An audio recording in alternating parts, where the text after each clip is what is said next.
Apa tema kita hari ini? Mengapa saya mudah tersinggung dan sakit hati? Ya, saya ulangi tema kita hari ini. Mengapa kita mudah tersinggung dan sakit hati? Kalau ada orang yang tanya begitu kepada saya, jawabnya ya salahmu sendiri. Kenapa mau disinggung dan gampang sakit hati? Maaf.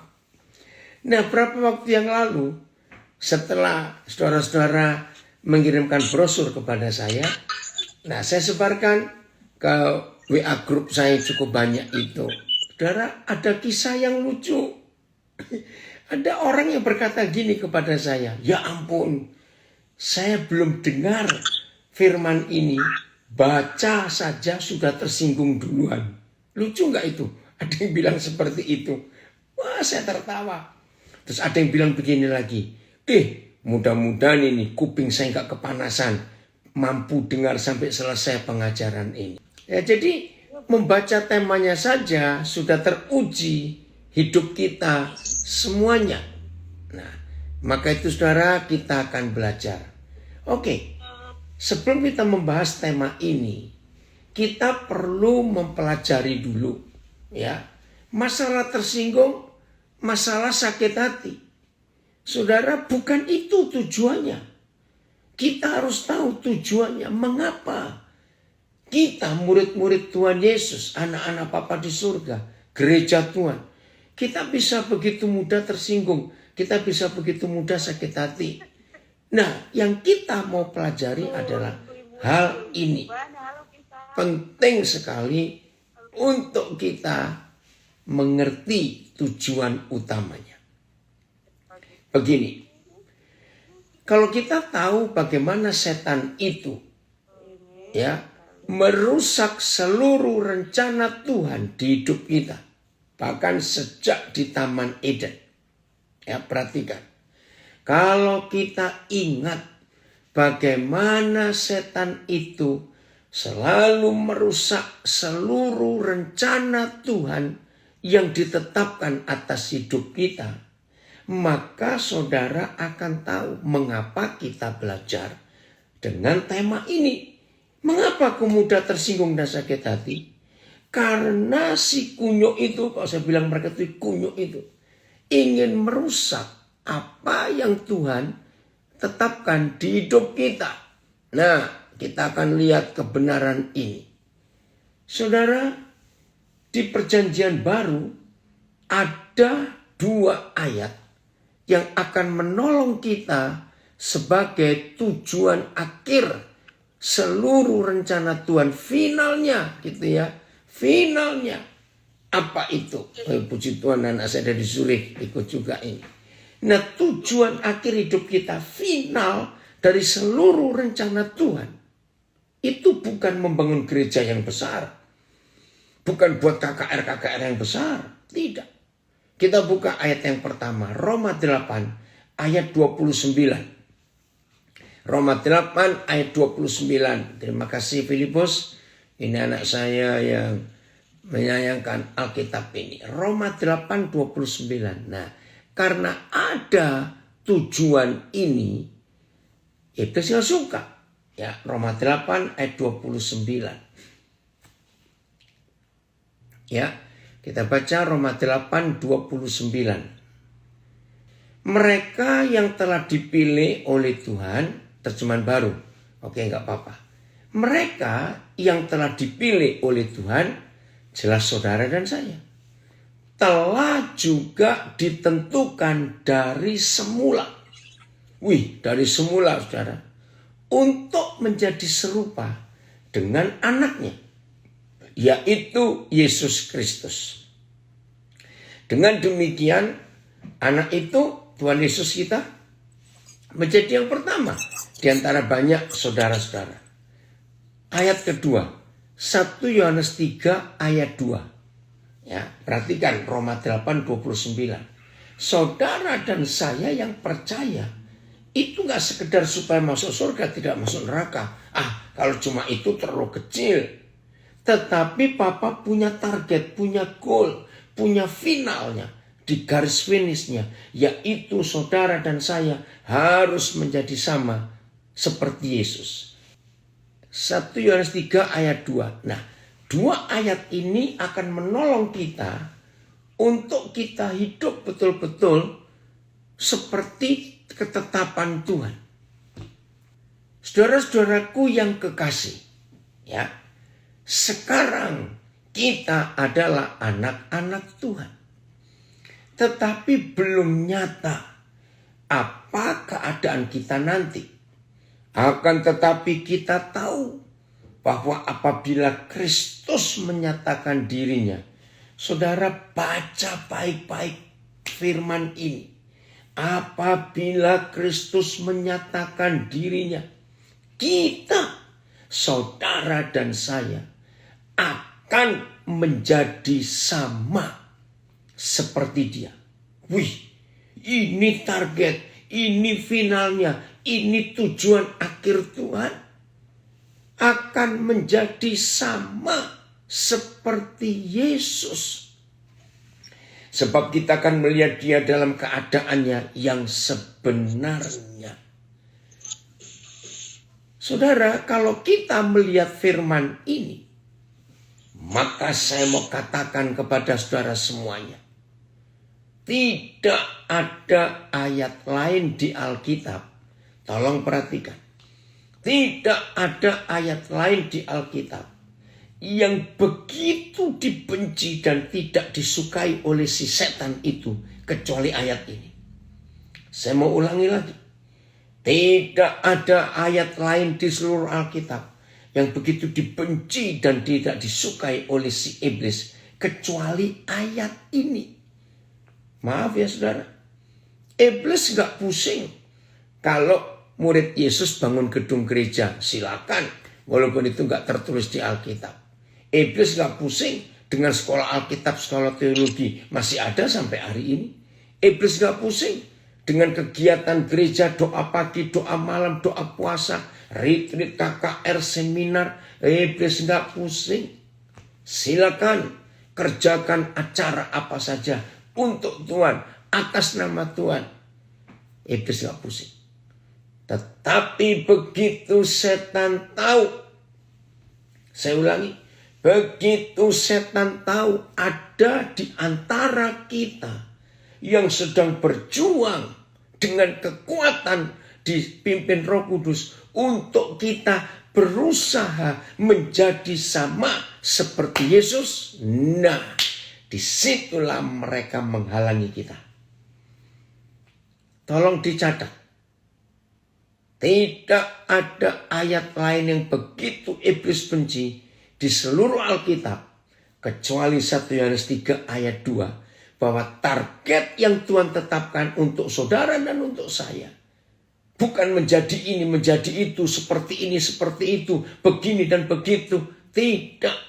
Yang Tuhan tetapkan atas hidup kita dan itu sudah Dia rencanakan sejak semula.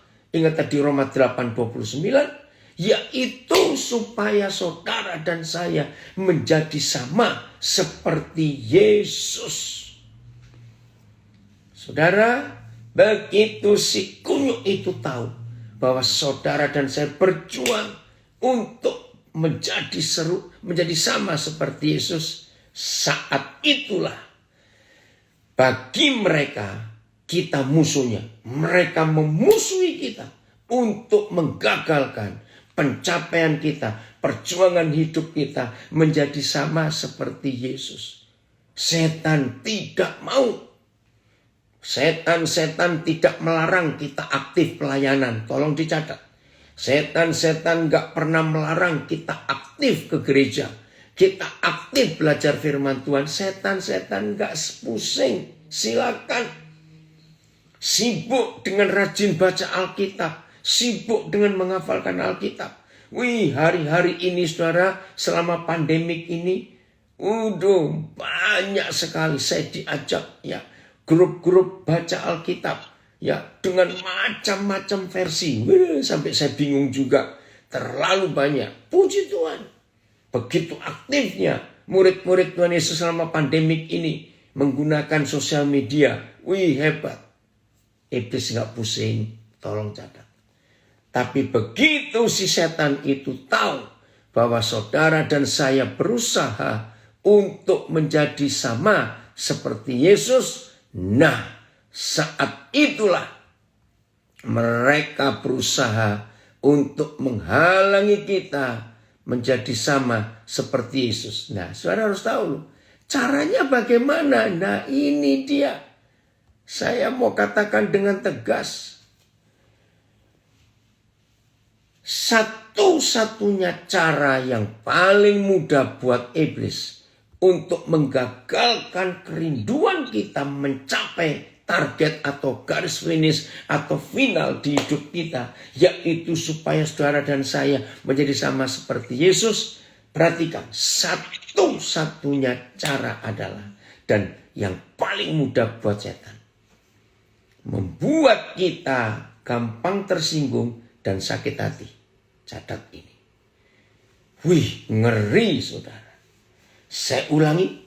Ketika setan-setan tahu bahwa saudara dan saya berjuang untuk kita menjadi sama seperti Yesus, saat itulah setan-setan berusaha sekuat mungkin untuk kita tidak menjadi sama seperti Yesus. Nah, satu-satunya cara yang paling mudah yang iblis buat untuk hidup kita tidak jadi sama seperti Yesus, memberikan sikap hati gampang tersinggung dan sakit hati.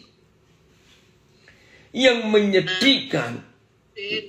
menyedihkan, mereka berhasil saudara. Tolong catat. Yang menyedihkan hati Tuhan, setan-setan itu berhasil membuat sekian puluh persen murid-murid Tuhan Yesus untuk tidak menjadi sama seperti Yesus dengan rasa tersinggung dan sakit hati. Terus lebih jelas lagi, ketika si kunyuk itu berjuang membuat kita gampang sakit hati dan tersinggung, ternyata mereka tidak memerlukan tenaga, mereka tidak memerlukan kuasa, mereka tidak dengan daya upaya yang hebat. Mereka, istilah saya, setan-setan itu membuat kita gampang tersinggung dan sakit hati. Mereka itu dengan santai mengerjakannya. Catat, santai.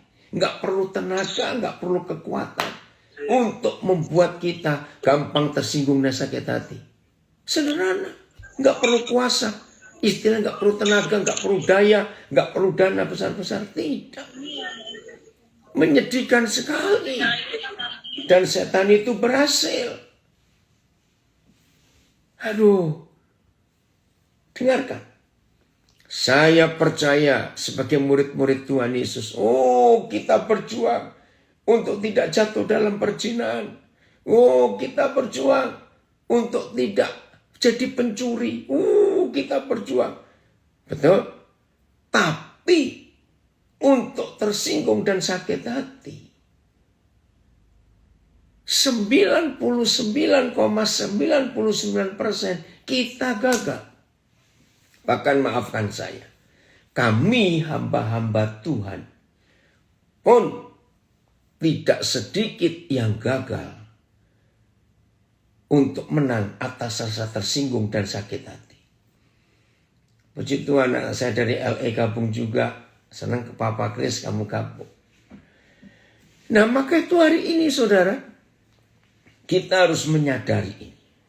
Oke, sekarang kita tahu. Ya, saya ulangi, sekarang saudara dan saya tahu. Mengapa murid-murid Tuhan Yesus, mengapa gereja Tuhan Yesus gampang sekali untuk tersinggung dan sakit hati. Sekarang kita sudah tahu. Maka itu kita jangan mau dibodohi lagi oleh si kunyuk itu. Ingat, mereka membuat kita tersinggung sakit hati itu gak perlu tenaga, gak perlu daya, gak perlu dana. Mereka lagi santai. Lalu mereka membuat hati ini tersinggung sakit hati. Buat mereka gampang sekali. Dan tujuannya setan membuat itu supaya kita nggak jadi sama seperti Yesus. Melangkah lebih jauh.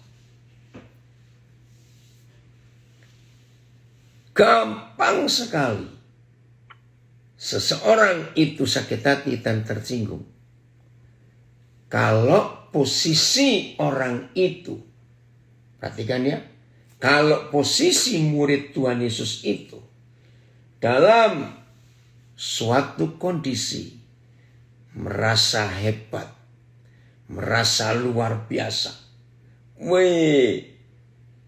kesombongan, harga diri yang terlalu tinggi, itu yang membuat setan gampang menjatuhkan murid-murid Tuhan Yesus dengan tersinggung dan sakit hati.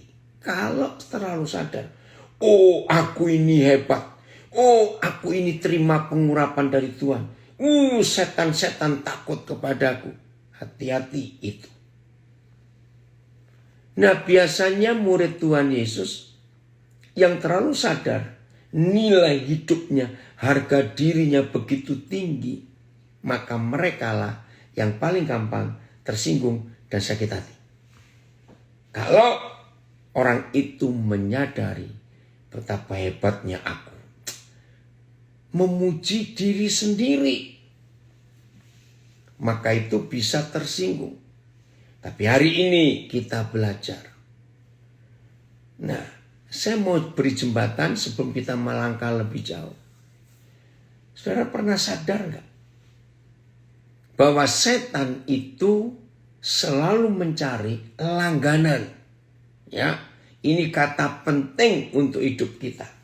Setan itu ternyata selalu mencari langganan.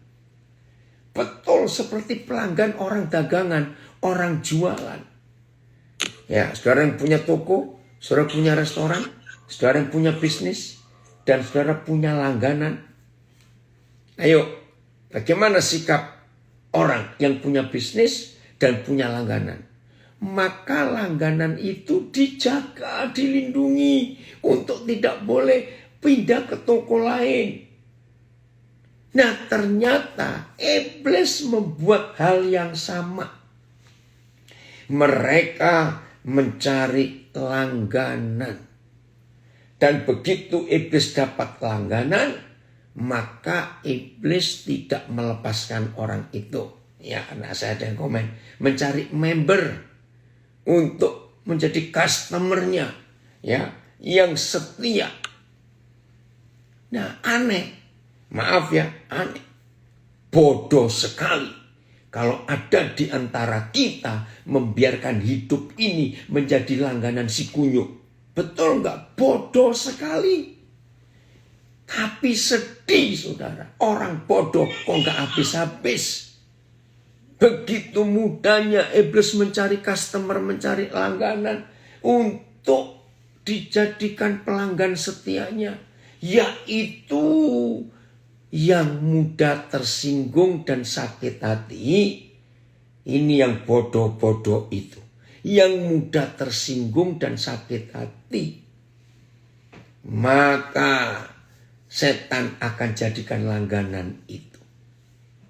Saudara, suatu hari sudah cukup lama. Ini kejadian nyata waktu saya ada di Sydney. Sudah lama, tahun 80-an akhir yang lalu. Nah, saya lagi nunggu bus. Ini bus umum ya. Nah, berdiri di samping saya 2 orang. Ya jelas saya nggak kenal. Ya, 2 orang kulit putih, orang Australia. Nah, kami 3 lagi nunggu. Ya, saya di urutan paling kanan. Nah, tiba-tiba memang saya melihat yang paling ujung, nomor 3 itu, saya nggak tahu kenapa orang ini bawa seperti belanjaan, cuma saya nggak tahu isinya apa. Di dalam 2 kantong yang cukup besar. Dan dia tidak taruh, ya tidak letakkan sambil nunggu itu barangnya itu di lantai itu, di trotoar itu. Ya saya juga nggak tanya, nggak kenal. Dipegang terus. Nah kami 3 lagi nunggu. Tiba-tiba saudara, orang yang bawa orang yang di tengah ya, di sebelah saya itu marah-marah. Loh, ada apa ini? Saya noleh dong. Ternyata dia marah kepada orang yang sedang bawa kantong itu. Nah, terus ya mau gak mau saya ingin tahu, loh ini kok tiba-tiba saya nggak dengar apa-apa, tiba-tiba marah yang tengah ini tadi. Nah saya jadi ikut nguping. Ada apa? Nah karena yang bawa belanjaan itu nggak terima, ya dia ngomong, oh begini ceritanya. Nah waktu orang ini ya hidungnya gatal, nggak tahu karena apa urusan dia. Nah karena dia bawa-bawaan tangannya itu nggak bisa ngosok hidung yang gatal itu. Nah sambil hidungnya digerak-gerakkan begitu, maaf. Nggak tahu bagaimana orang yang di tengah ini noleh ke dia. Wih, orang ini tersinggung. Kamu ngeledek aku ya? Waduh, kaget dia. Nah, akhirnya dijelaskan, hidungku ini gatal. Aku nggak bisa garuk karena bawaan ini. Ya ampun, ribut saudara. Setelah saya tahu itu, saya menjauh dari mereka. Karena ini yang di tengah marah luar biasa. Kira-kira ada nggak di antara kita yang bisa tersinggung gara-gara orang hidungnya gatal? Maaf ini, hal kecil. Nah orang seperti ini akan jadi langganan si setan. Oke, saya beri contoh, jangan ada yang marah ya. Ini fakta. Kalau kita lagi berdiri, wah hebat, istri saya juga ikut gabung ini, lagi subuh. Kalau kita lagi berdiri, ya entah nunggu sesuatu, ya tiba-tiba ada orang lewat di depan kita. Dan kita nggak kenal orang itu. Dengar baik-baik. Begitu orang ini lewat di depan kita nggak kenal. Tiba-tiba dia noleh ke kita sambil berkata, anjing lu, maaf. Sebagai kalimat jelek. Yo, orang pasti berjawab, ya marah dong. Nah, itu salah. Itulah yang jadi pelanggannya setan, customernya setan tadi, membernya setan itu. Loh, kenapa nggak boleh marah? Saudara dengar baik-baik. Dia kan ngomong anjing. Pertanyaannya, jangan tersinggung.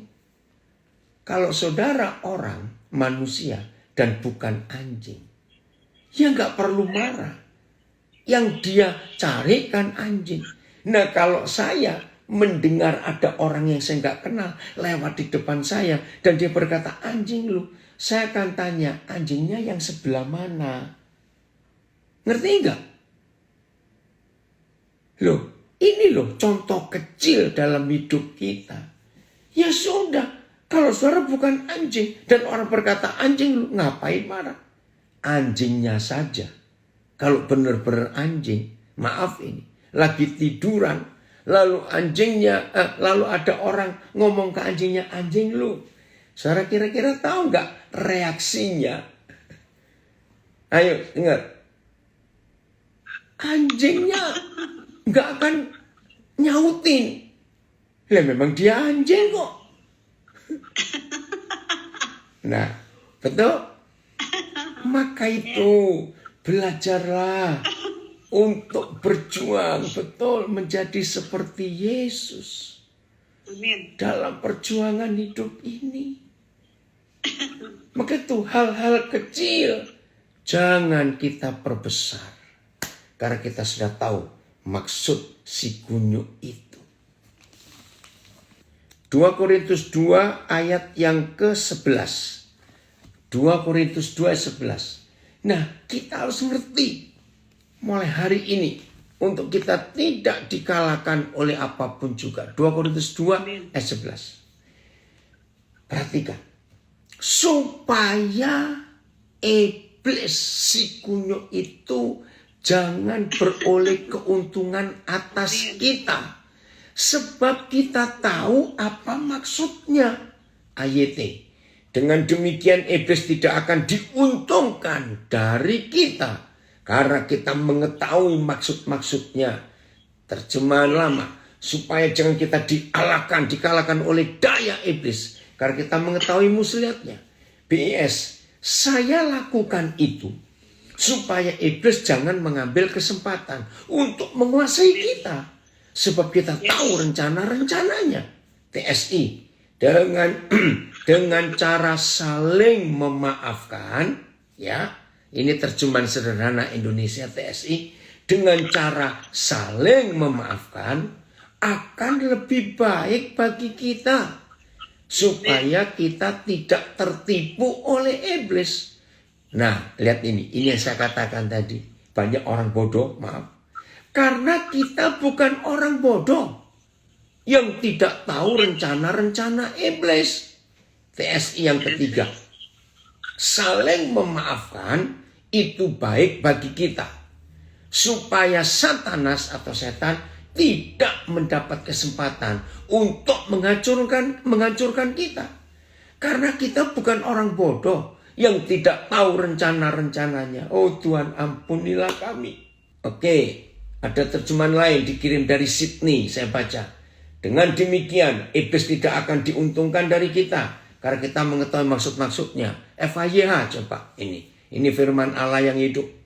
Alasan lain. Mengapa kita harus mengampuni. Ya, terjemahan FAYH. Alasan lain. Mengapa kita harus mengampuni. Ialah supaya kita jangan diakali. Kalau bahasa anak muda, supaya kita jangan dikadali. Masih ingat ya? Alasan lain, mengapa kita harus mengampuni, ialah supaya kita jangan diakali oleh iblis. Sebab kita tahu apa yang direncanakannya. Oh Tuhan, ampunilah kami. Sekarang ambil kesimpulan dari beberapa terjemahan yang saya baru baca ini, saudara. Bodoh sekali kalau saudara dan saya tidak menguntungkan Tuhan dan kerajaannya. Tapi kita menguntungkan setan dan nerakanya. Bodoh sekali. Maaf saya berkata. Dan kebodohan ini terjadi hampir tiap saat di hidup murid-murid Tuhan Yesus. Dengan tersinggung dan sakit hati. Maka itu kalau saudara dan saya tahu tipu muslihat iblis, maka kita jangan menguntungkan mereka dong. Lebih baik kita menguntungkan kerajaan Bapa di surga. Kalau ada di antara saudara yang suka permainan sepak bola, nah 2 Korintus 2 ayat 11 itu artinya dua regu sedang bertanding main sepak bola. Nah di dalam sepak bola ada istilah gol bunuh diri. Pernah dengar itu ya? Apa itu gol bunuh diri? Yang seharusnya mengisi membobol gawang lawan. Ternyata ada pemain yang bodoh. Maaf saya berkata. Ternyata pemain ini memasukkan bola ke gawangnya sendiri. Wih, itu dalam pertandingan sepak bola, apalagi pertandingan internasional. Wih, nyeselnya luar biasa. Kenapa kamu masukkan bola ke gawang kita sendiri? Nah, itu gol bunuh diri. Maka kalau ada di antara kita masih bisa jadi langganan setan, gampang dibuat tersinggung dan bunuh dan sakit hati, maka saudara sedang merusak kerajaan surga. Saudara sedang merugikan Tuhan kita. Betapa bodohnya kita. Ada yang komen di sini, jangan mau digombali ya oleh si iblis itu. Jangan mau saudara, kita harus menjadi anak-anak Bapa di surga, murid-murid Yesus yang menguntungkan kerajaan surga. Jangan menguntungkan iblis. Jadi menurut 2 Korintus 2 ayat 11, hanya ada satu cara untuk kita tidak bisa sakit hati dan tidak gampang tersinggung, yaitu selalu mengampuni, selalu mengampuni, selalu mengampuni. Nah, izinkan saya mengatakan kalimat ini. Hai suami istri yang sudah jadi langganan setan, gampang sekali dua orang itu dibuat tersinggung. Ada nggak? Oh banyak. Jadi kalau ada suami istri yang jadi langganan setan, aduh saudara, perkara-perkara kecil aja jadi meledak, jadi besar. Contoh, aku sudah telepon kamu 8 kali.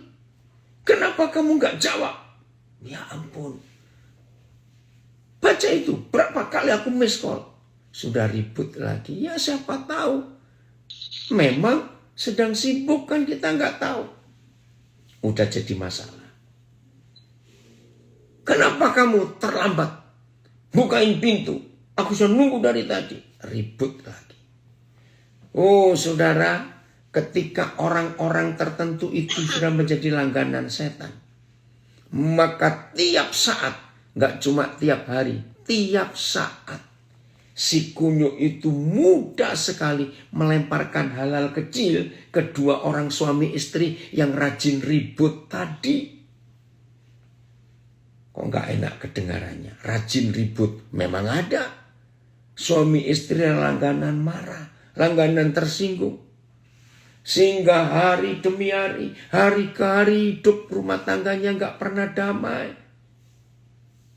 Perkara-perkara kecil dijadikan si iblis itu merusak hubungan dua orang itu. Rugi besar. Maka itu hari ini kita harus tahu. Setelah sekian tahun kita menikah, cobalah kenali suamimu, kenali istrimu di hal-hal apa yang dia gak suka. Amin. Kenali. Dan kita jangan lakukan itu. Nah, yang gampang tersinggung, yang gampang sakit hati, tambahkan murah hati mengampuni. Ampuni, ampuni, ampuni. Terus begitu. Maka kalau kita penuh dengan pengampunan, hidup ini luar biasa. Kita melangkah lagi. 1 Korintus 6 ayat 7. Sampai hari ini saya belum menemukan ayat lain yang begitu mudah dicerna dan begitu mudah untuk kita pakai dalam hidup ini supaya kita tidak gampang tersinggung dan tidak mudah sakit hati. 1 Korintus 6 ayat 7. Lihat ini ya. Adanya saja perkara di antara kamu seorang terhadap yang lain telah merupakan kekalahan bagi kamu. Saya baca bagian ini dulu, AYT.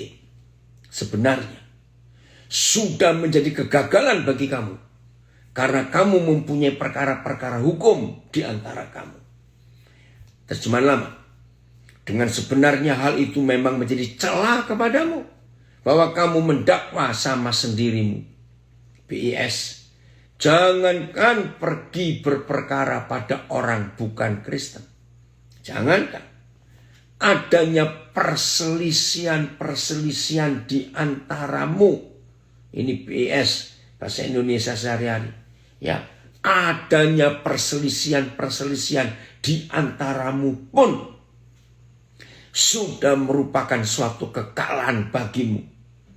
TSI. Dengan adanya perkara di antara kalian, sudah jelas bahwa kalian sudah bersalah. FYI-nya, Filipus. Saudara lihat ini. Jadi kalau ada sesuatu di antara kita, itu kekalahan, saudara. Masa sih ada orang kalah kok tiap menit? Ngerti nggak kalimat ini?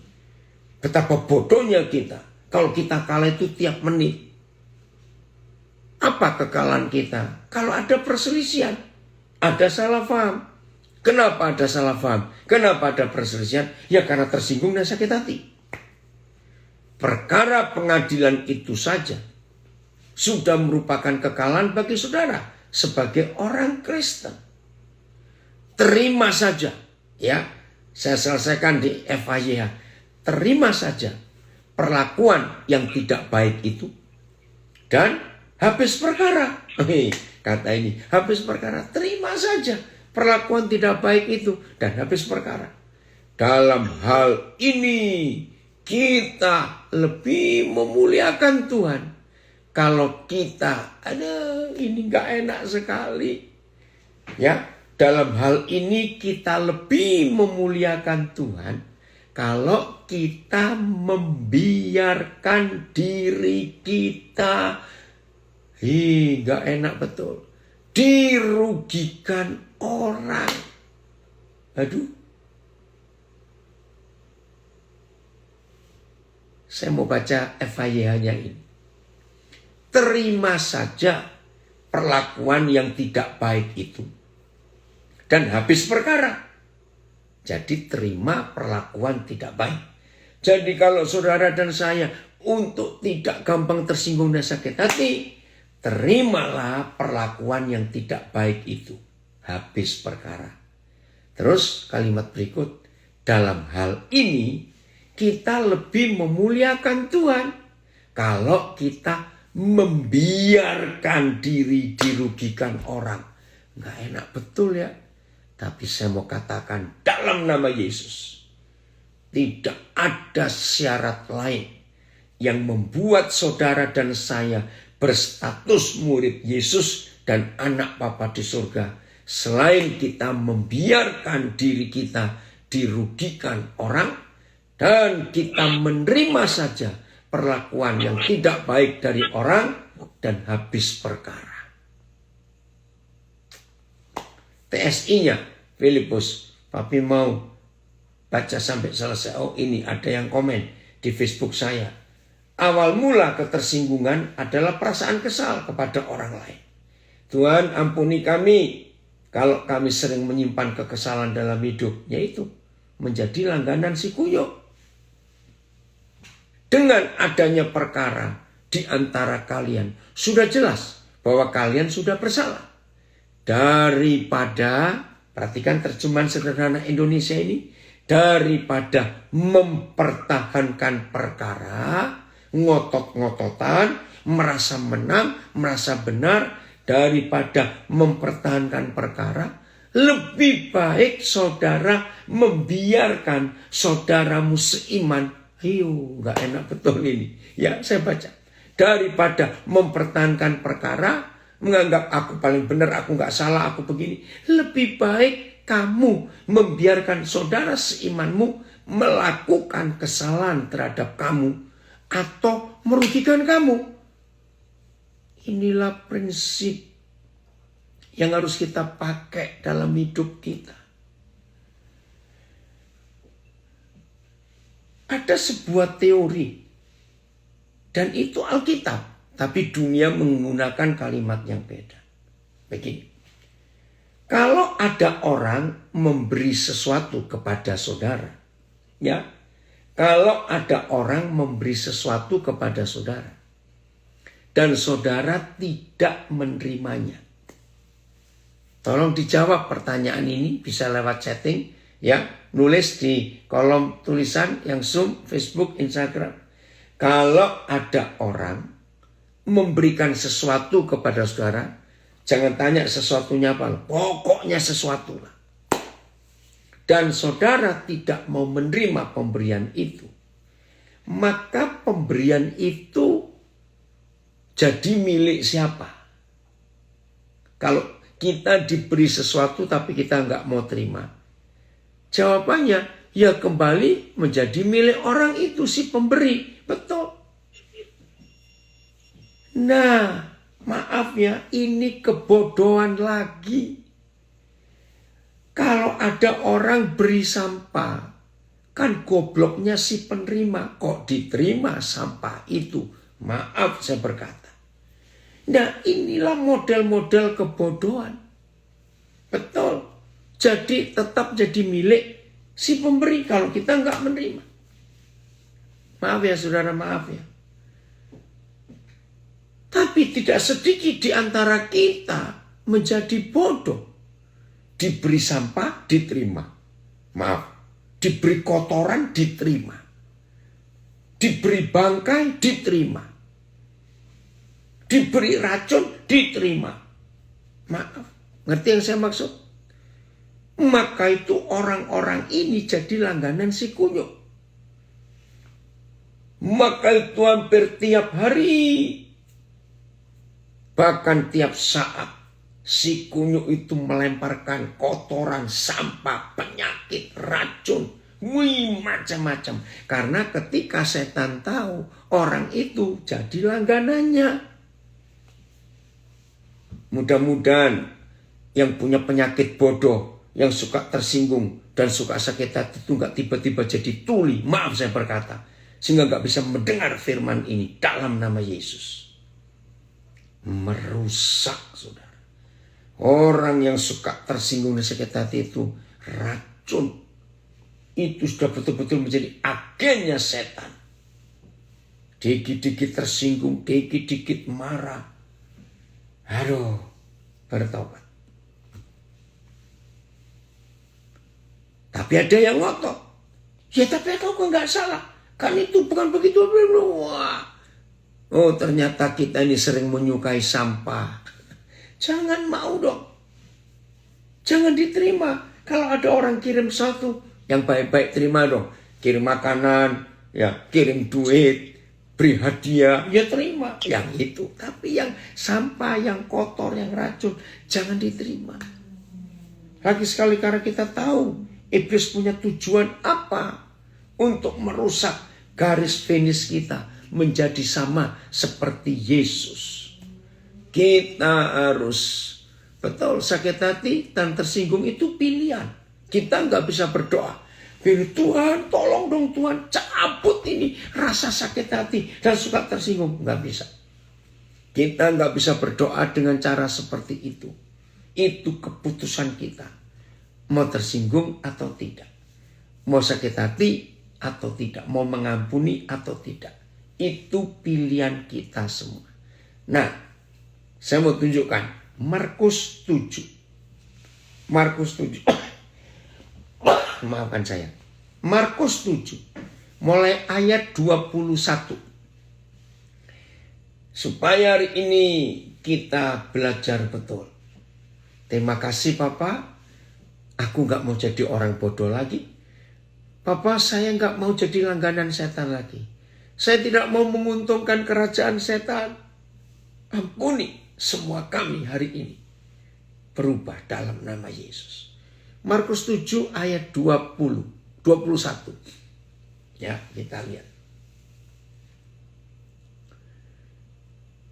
Katanya lagi. Ya. Apa yang keluar dari seseorang, itulah yang menajiskannya. Saya ulangi, Markus 7 ayat 20. Apa yang keluar dari seseorang, itulah yang menajiskannya. Ayat 19, Filipus. Ayat 19, ya. Karena, oh bentar. Oh, ayat 18. Maaf, ayat 18 ya. Maka jawab Tuhan Yesus, apakah kamu juga tidak dapat memahaminya? Tidak tahukah kamu bahwa segala sesuatu dari luar yang masuk ke dalam seseorang itu tidak dapat menajiskannya? Saya ingin saudara yang masih jadi langganan setan, tiap kali tersinggung, tiap kali jatuh dalam dosa, tiap kali sakit hati, selalu menyalahkan orang lain, hari ini bertobat dalam nama Yesus. Perhatikan Tuhan Yesus berkata, tidak tahukah kamu bahwa segala sesuatu dari luar yang masuk ke dalam seseorang itu tidak menajiskannya. Ayat 20. Lalu yang menajiskan seseorang itu apa? Yang menajiskan seseorang itu adalah apa yang keluar dari seseorang. Itu yang menajiskannya. Saudara, ini prinsip yang Tuhan Yesus ajarkan. Begini. Saudara nggak bisa berkata, iya seandainya dia tidak berkata begitu, saya nggak tersinggung. Ayo, yang suka ngomong begitu hari ini bertobat.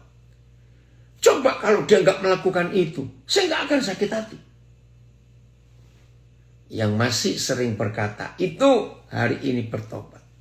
Ternyata saudara, Tuhan Yesus menegaskan segala sesuatu yang dari luar. Saudara lihat apa? Saudara dengar apa? Saudara mikir apa?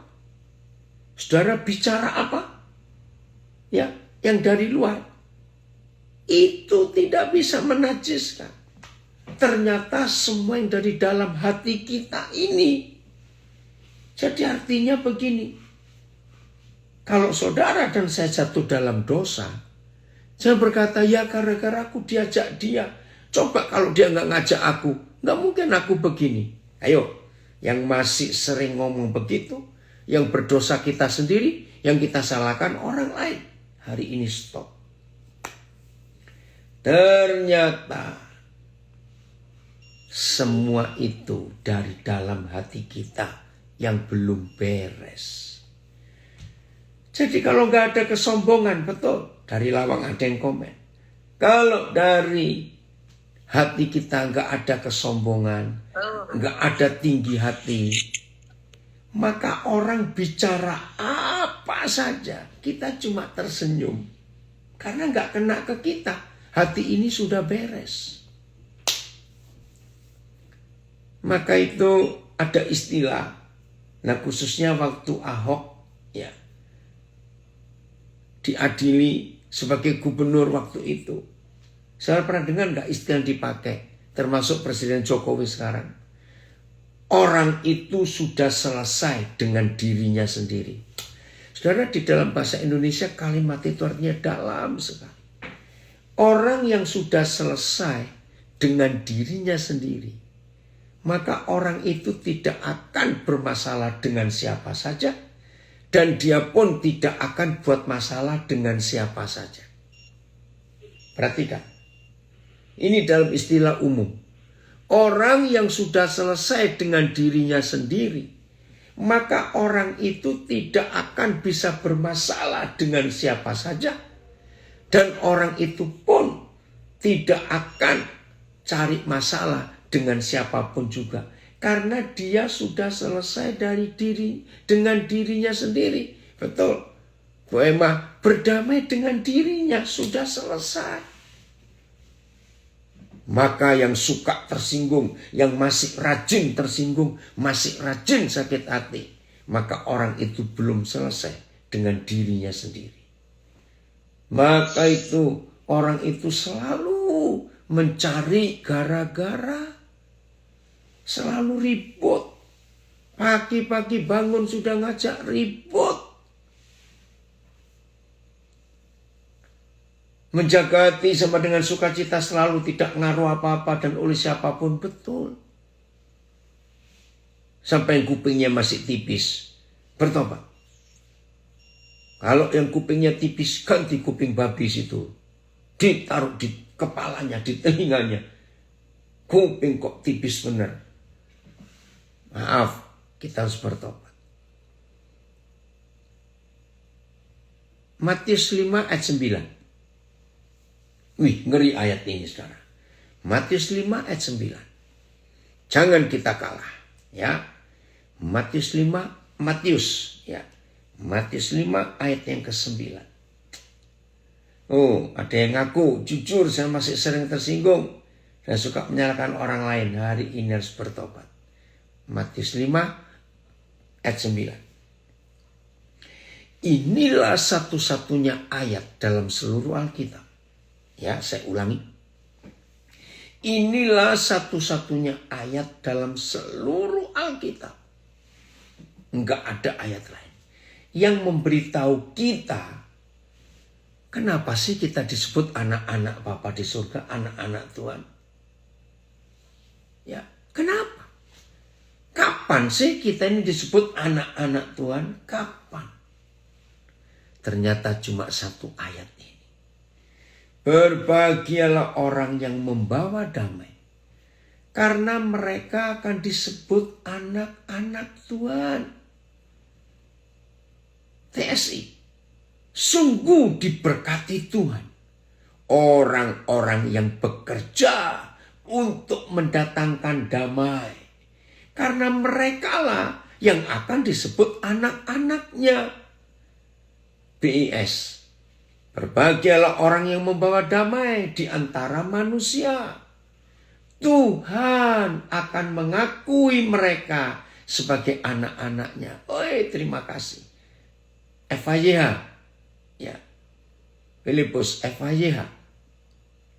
Kita lihat ini.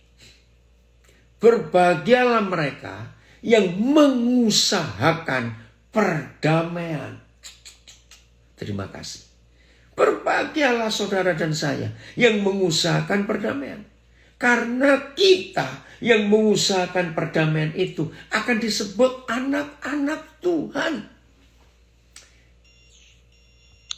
Dengarkan kalimat ini. Berarti untuk menggagalkan kita sebagai anak-anak Tuhan. Oh, ada yang komen dari Makassar. Kenapa orang suka cepat reaktif? Ya, kalau istilah kami orang timur, sumbu pendek itu reaktif. Marah, padahal sudah lahir baru. Bahkan S3 teologi. Nah, itu tidak menjamin. Maaf ya. Dengarkan kalimat ini. Ingat tadi kita pertama belajar. Mengapa tersinggung sakit hati itu begitu mudah dilemparkan iblis kepada kita? Jangan lupa. Karena iblis tidak suka saudara dan saya mencapai target menjadi sama seperti Yesus. Saya ulangi. Karena si kunyuk itu tidak suka kalau saudara dan saya bisa berhasil menjadi sama seperti Yesus. Maka satu-satunya cara untuk menggagalkan supaya kita mencapai target Tuhan, mencapai garis finish, mencapai tujuan akhir finalnya, yaitu supaya kita jadi sama seperti Yesus, maka setan cuma punya satu cara. Lemparkan perasaan suka, tersinggung, sakit hati. Habis. Nah, Matius 5 ayat 9. Ini penutupnya. Ternyata satu-satunya penyebab saudara dan saya disebut anak-anak Tuhan, kalau kita tidak punya musuh dalam hidup ini. Itu terjemahan singkatnya. Ya, dari berapa terjemahan kita baca, bawa damai, usahakan perdamaian. Itu saja yang menyebabkan saudara dan saya disebut anak-anak. Oh, ini anak saya guru bahasa Inggris dari Nabi rekomen. Offense, ya, membalas. Is taken, itu mengambil. Not given. Nah, itu dia.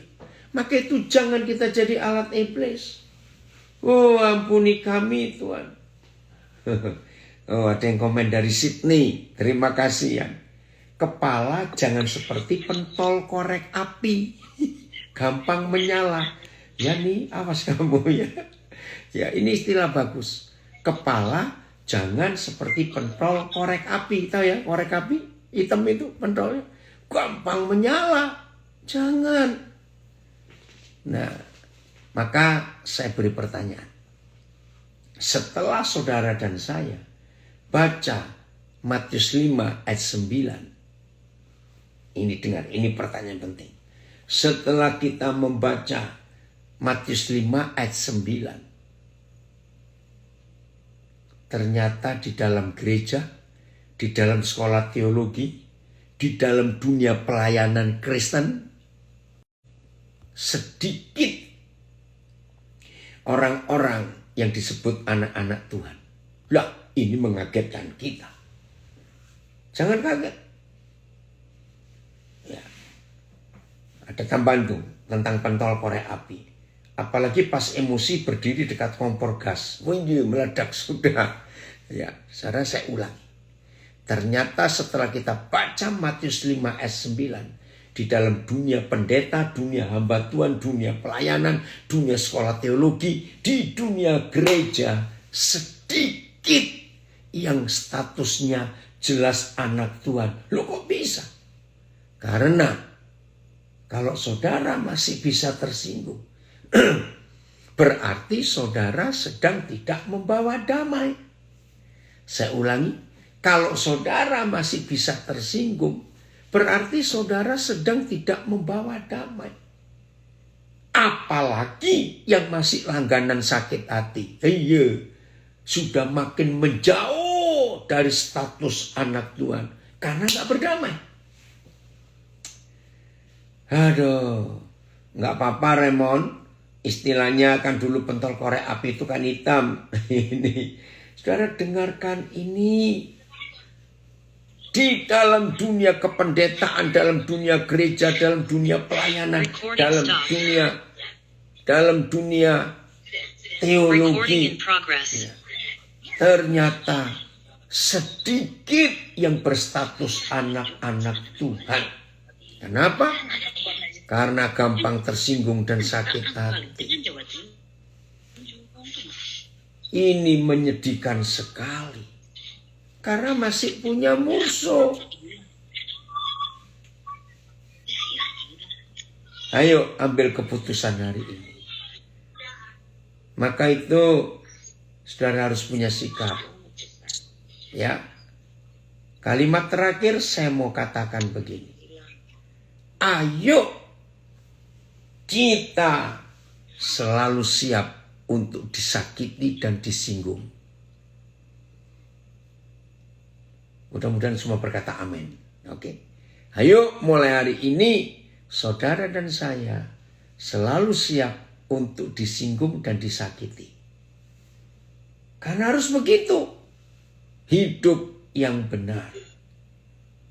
Ayat terakhir Filipi 1 ayat 29. Murid Yesus harus siap menghadapi ini. Nah, salah satu bentuk. Oh, ada yang tanya, terus bagaimana sekarang? Bagi saya yang penyakit tersinggungnya sudah stadium 4. Aduh, ya jangan diteruskan stadium 5 dong. Ayo bertobat hari ini. Filipi 1:29.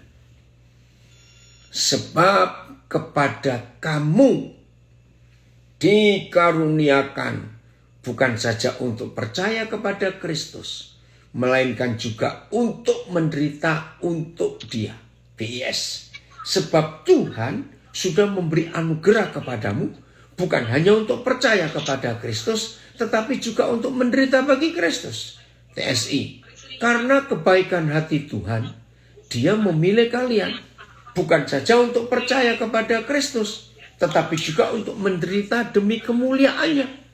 Nah, salah satu bentuk penderitaan yang kita harus terima karena ini anugerah.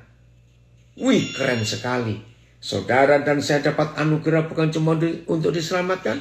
Kita dapat anugerah bukan cuma untuk percaya.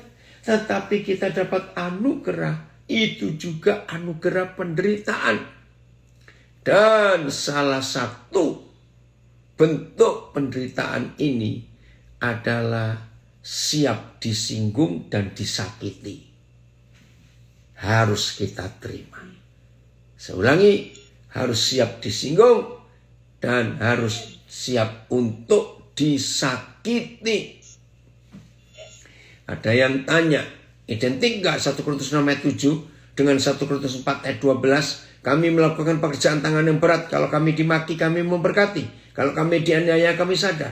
Kalau kami difitnah, kami tetap menjawab dengan ramah. Kami telah menjadi sama dengan sampah dunia. Sama dengan kotoran dari segala sesuatu sampai saat ini. Betul. Terima kasih Pak Joko. Ada tambahan ini ayatnya 1 Korintus 4 ayat 12 dan 13.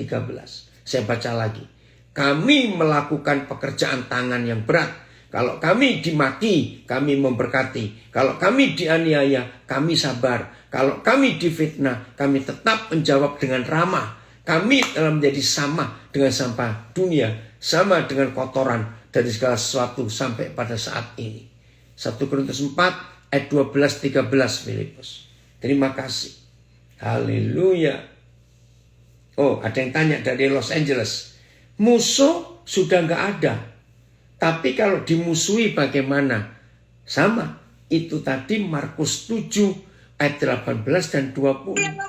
Kalau kita tidak punya musuh, tapi ada orang memusuhi kita, ya jangan diterima. Itu kan dari luar. Nggak akan mempengaruhi kita. Yang penting hati kita sudah beres. Indah ya. Nah sekarang nanti selesai kita belajar.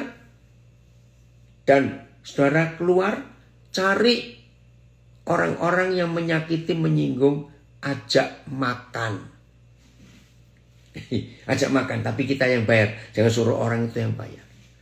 Nah para leader, ibu-ibu yang dikasihi Tuhan, wanita-wanita perkasa di dalam Yesus, para pemimpin dari Aglo Internasional yang ada di Indonesia, maka salah satu ciri utama seorang pemimpin adalah tidak gampang tersinggung dan gak gampang sakit hati. Itu pemimpin yang benar.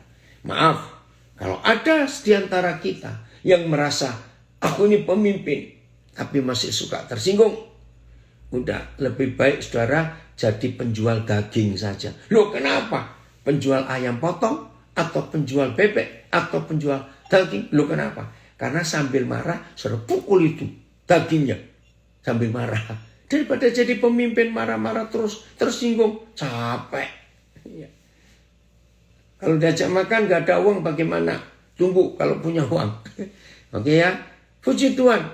Saya percaya kalau semua kita mendengar firman ini dan melakukan, hidup ini luar biasa. Tuhan Yesus dipermuliakan dan status kita tetap anak-anak Tuhan. Karena kita gak punya musuh, membawa damai kemanapun juga. Tuhan Yesus memberkati. Terima kasih kepada Aglo Internasional Indonesia yang memberi saya kesempatan untuk berbagi. Selamat menjadi pelaku firman Tuhan.